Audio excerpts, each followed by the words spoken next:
Londres, 1888. La ciudad se encuentra envuelta en una densa niebla y en las calles del distrito de Whitechapel acecha un asesino que aterroriza a la población. Sus crímenes brutales y su habilidad para desaparecer sin dejar rastro lo convirtieron en el asesino más escurridizo de la historia. Más de un siglo después, su identidad sigue siendo un misterio. ¿Quién fue Jack el Destripador? ¿Por qué nunca fue capturado? Y lo más importante, ¿llegaremos a saber algún día la verdad? Hoy, en Sombras del Saber, indagaremos en la historia de este legendario asesino londinense. Así que prepárate para acompañarnos en un apasionante viaje en busca de respuestas.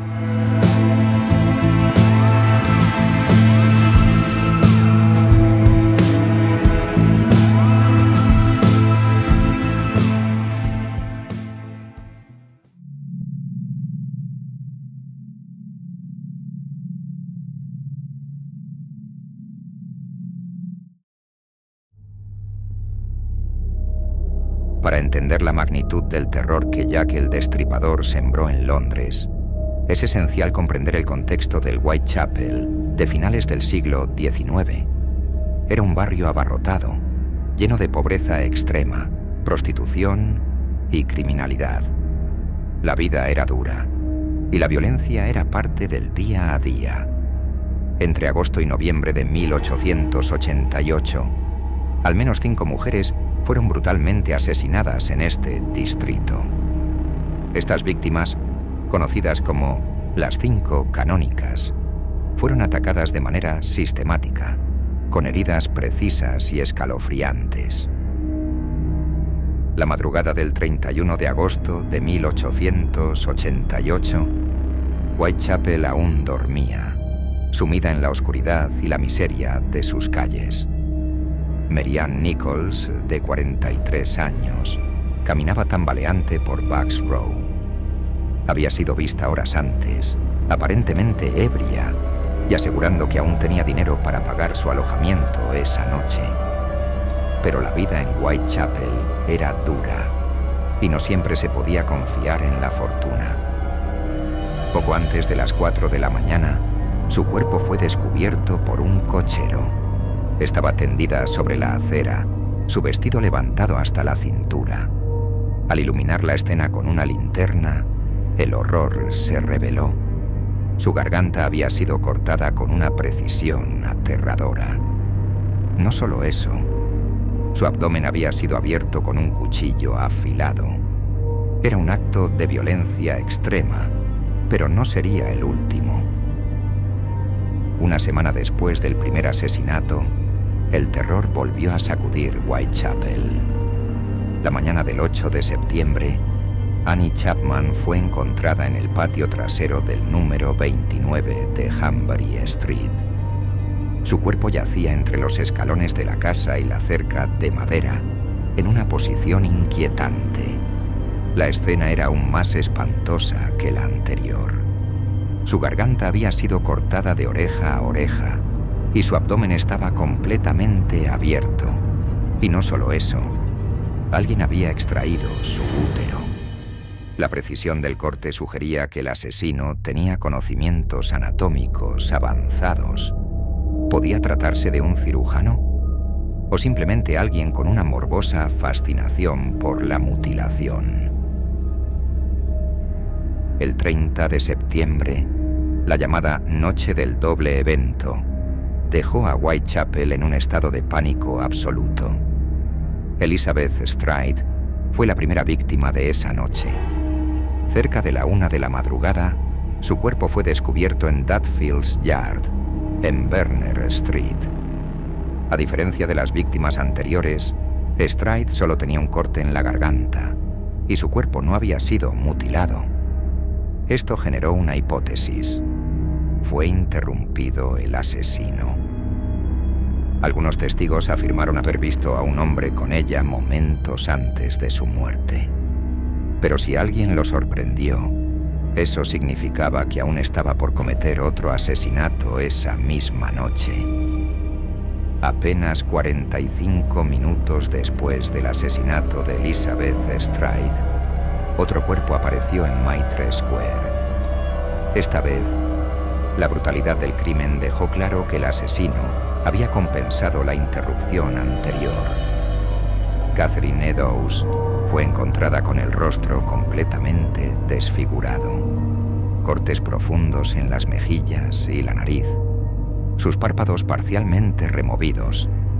Pero lo más espeluznante fue la mutilación de su abdomen. El asesino había extraído parte de su riñón izquierdo. Un detalle que más tarde sería mencionado en la infame carta From Hell.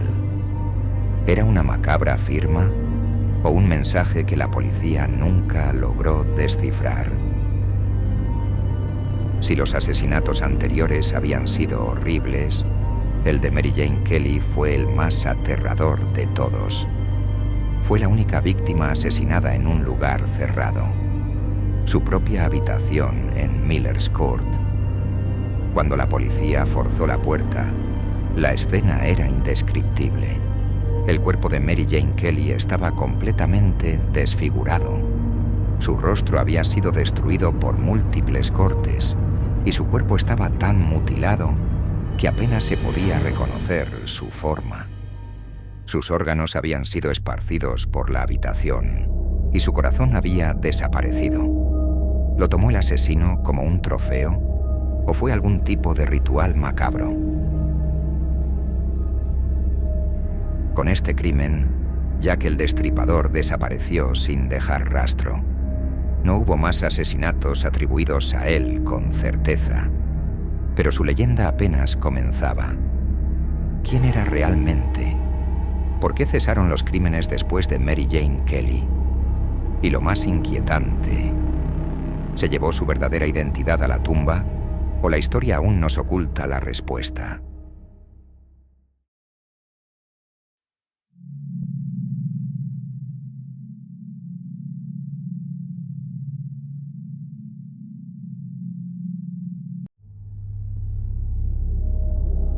En 1888, la policía de Londres operaba con métodos rudimentarios. Scotland Yard lideraba la investigación, con el inspector Frederick Aberline al frente de esta. Pero la vigilancia recaía en patrullas a pie, equipadas solo con un silbato y una porra. Sin bases de datos criminales ni análisis forenses, identificar sospechosos dependía del reconocimiento visual y de testigos poco fiables. Cada escena del crimen se documentaba en informes manuscritos, reflejando la frustración de los investigadores. Se detallaban cortes precisos en las víctimas y la ausencia de testigos clave. Pero la falta de pruebas concluyentes complicó aún más el caso. Los testigos, a menudo en estado de embriaguez, ofrecían descripciones contradictorias del posible asesino. Algunos hablaban de un hombre bien vestido, otros de alguien de aspecto descuidado. La policía siguió múltiples pistas sin llegar a ninguna certeza. Las pruebas forenses eran prácticamente inexistentes. No se usaban huellas dactilares ni ADN.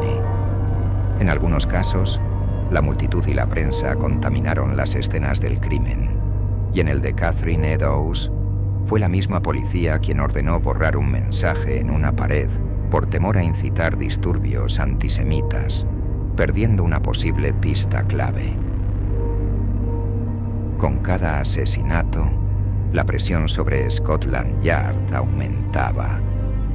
La prensa exigía respuestas, los ciudadanos vivían aterrorizados y los investigadores, con recursos limitados, se encontraban atrapados en una cacería sin pistas sólidas.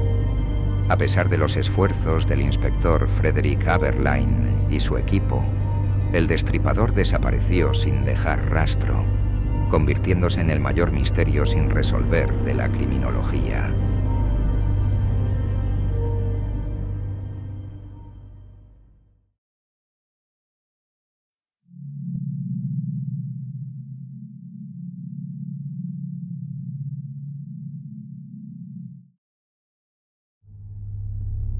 El 27 de septiembre de 1888, la Agencia Central de Noticias de Londres recibió una carta anónima que cambiaría para siempre la historia de los asesinatos de Whitechapel. La carta comenzaba con un tono burlón, dirigiéndose directamente a la policía. Firmada con el nombre Jack el Destripador, fue la primera vez que este apodo apareció en los informes del caso. La carta decía lo siguiente: «Querido jefe, sigo oyendo que la policía me ha atrapado, pero todavía no. Me he reído cuando dicen que están en el camino correcto. Ese juego me divierte. Estoy listo para empezar de nuevo. Pronto oirán de mí y de mis divertidos jueguecitos». Lo que más impactó a los investigadores fue el tono desenfadado del remitente. Se refería a los asesinatos como diversión y prometía seguir con sus ataques. También incluyó un detalle perturbador. Aseguraba que enviaría parte de la oreja de su próxima víctima a la policía.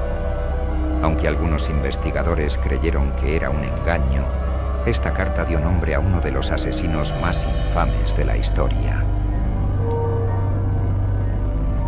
El 1 de octubre de 1888, tan solo un día después del doble asesinato de Elizabeth Stride y Catherine Eddowes, la policía recibió otra carta. Era más corta que la anterior, pero mucho más directa y aterradora. El mensaje decía: «No tuve tiempo de completar mi trabajo en la última. Me salí con la mía. Gracias por guardar mi última carta hasta que tuve ocasión de seguir con mi trabajo. Jack el Destripador».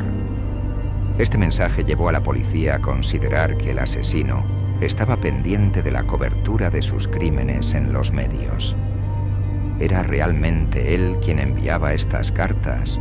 ¿O se trataba de un farsante aprovechando el caos? Nunca se pudo confirmar, pero la forma en que hacía referencia al crimen más reciente dejó atónitos a los investigadores. El 16 de octubre de 1888, la policía recibió lo que quizás sea la carta más espeluznante relacionada con los crímenes de Jack el Destripador. A diferencia de las anteriores, esta no estaba firmada con su famoso apodo, pero contenía algo mucho más inquietante: un paquete con una parte del cuerpo de una de las víctimas. El mensaje decía: «Desde el infierno. Señor Lusk, le envío la mitad de un riñón que tomé de una mujer y la conservé para usted. La otra parte la freí y me la comí. Fue muy agradable. Si espera un poco más, le enviaré el cuchillo con el que lo saqué». La carta iba dirigida a George Lusk, presidente del Comité de Vigilancia de Whitechapel. En el paquete se encontraba una parte de un riñón humano que se creía pertenecía a Catherine Eddowes. La autopsia de su cadáver reveló que le habían extraído un riñón, lo que hizo pensar que esta carta podía ser genuina. Los médicos de la época no pudieron determinar con certeza si la pieza enviada pertenecía a la víctima, pero el contenido de la carta dejaba claro que el remitente conocía detalles macabros sobre el asesinato. ¿Era realmente Jack el Destripador quien escribió este mensaje? ¿O se trataba de otro intento de sembrar el terror? Las cartas de Jack el Destripador han sido objeto de debate por más de un siglo. Algunas podrían haber sido falsificaciones creadas por periodistas sensacionalistas, mientras que otras parecen contener detalles demasiado precisos como para ser ignoradas. Sin embargo, ninguna llevó a la captura del asesino. Hasta el día de hoy, estas cartas siguen siendo un enigma más dentro de uno de los casos más escalofriantes de la historia del crimen.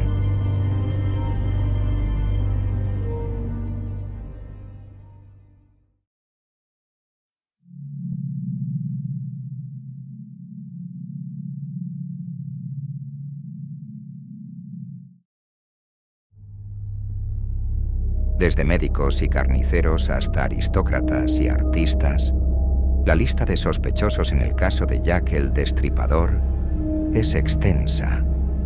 Durante más de un siglo, historiadores, criminólogos y aficionados han tratado de descifrar quién fue el asesino que aterrorizó Whitechapel en 1888.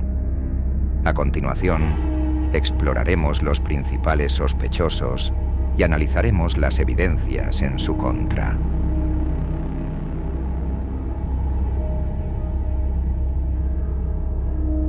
Aaron Kosminski, un barbero polaco que emigró a Londres con su familia, ha sido uno de los sospechosos más mencionados. Descrito como una persona con problemas mentales, Kosminski vivía en Whitechapel y fue señalado como posible culpable por varios oficiales de policía. En 2019, un análisis de ADN en un chal presuntamente encontrado en la escena del crimen de Catherine Eddowes pareció vincularlo con el caso. Sin embargo, muchos expertos cuestionaron la fiabilidad de la prueba debido a la contaminación de la evidencia y la falta de protocolos rigurosos en la época.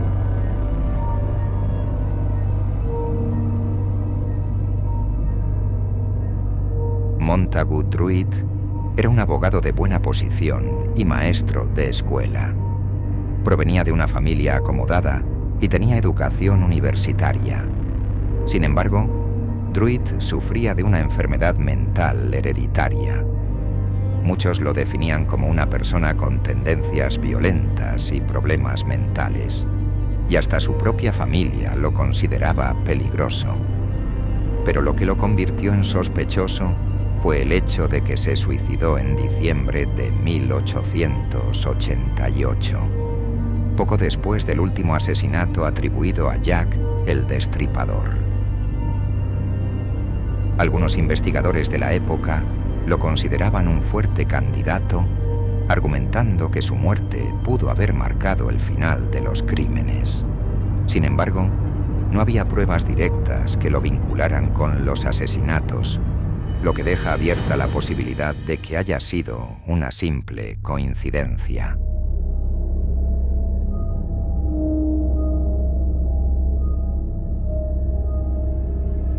Walter Sickert, un pintor británico famoso por su estilo sombrío, fue identificado como un posible sospechoso gracias a la escritora Patricia Cornwell. Según Cornwell, algunas de sus pinturas reflejaban escenas similares a los asesinatos de Whitechapel. Además, se descubrieron cartas escritas por Sickert que contenían una caligrafía parecida a la de las cartas enviadas por Jack el Destripador. Sin embargo, la mayoría de los historiadores descartan su culpabilidad, argumentando que no hay pruebas sólidas que lo conecten directamente con los crímenes.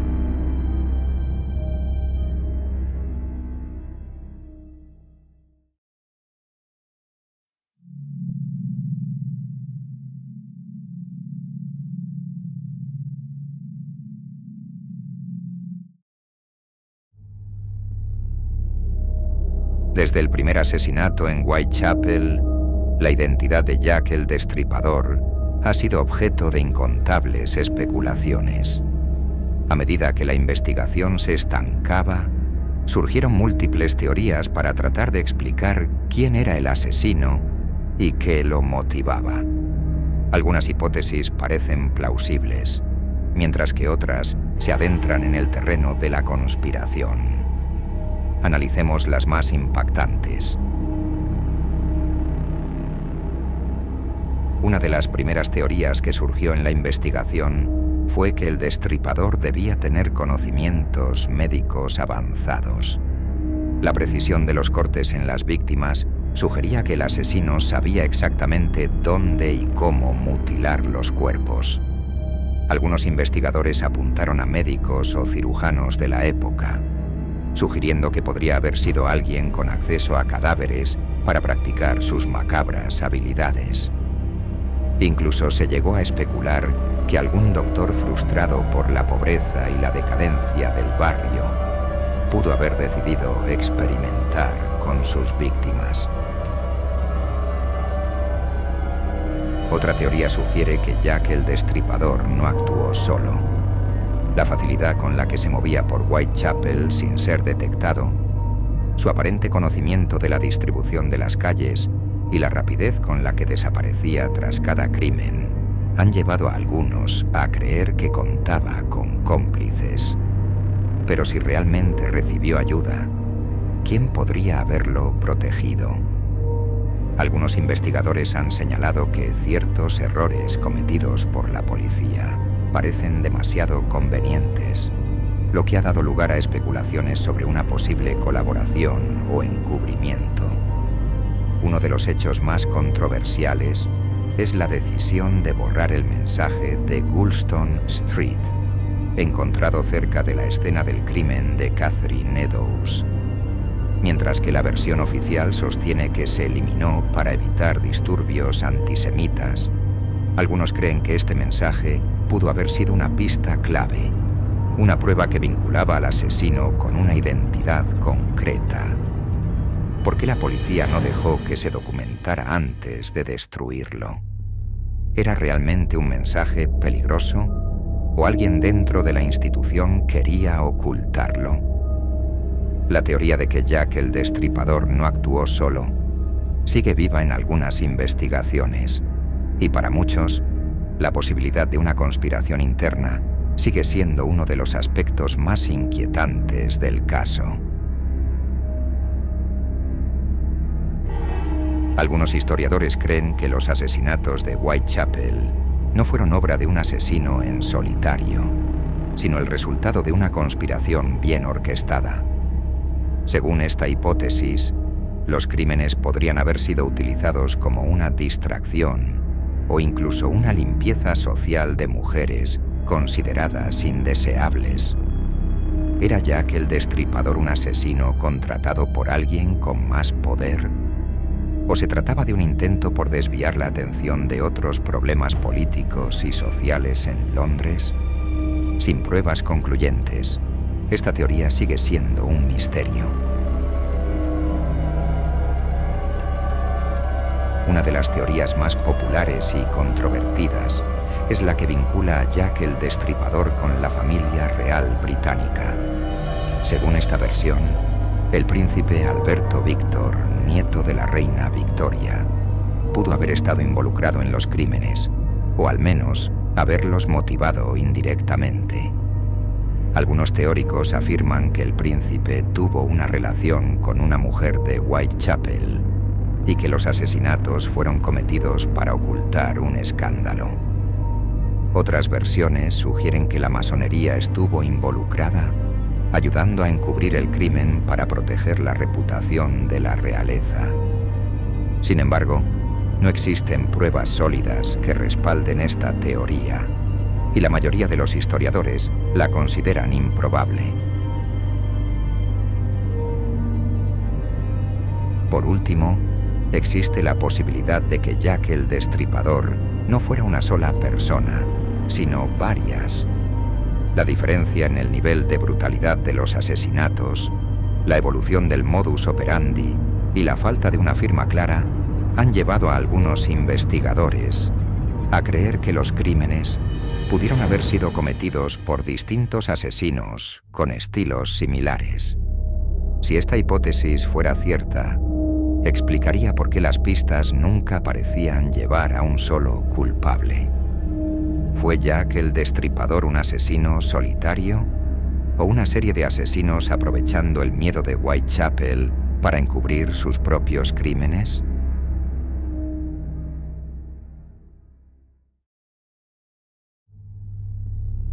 Después de más de un siglo de investigaciones y teorías, la identidad de Jack el Destripador sigue siendo un misterio sin resolver. Aunque algunos sospechosos parecen más probables que otros, nunca se ha encontrado una prueba definitiva. ¿Quién crees que fue Jack el Destripador? Déjanos tu teoría en los comentarios. No olvides suscribirte a Sombras del Saber para más misterios como este. Nos vemos en el próximo video. Si es que el misterio no nos encuentra primero.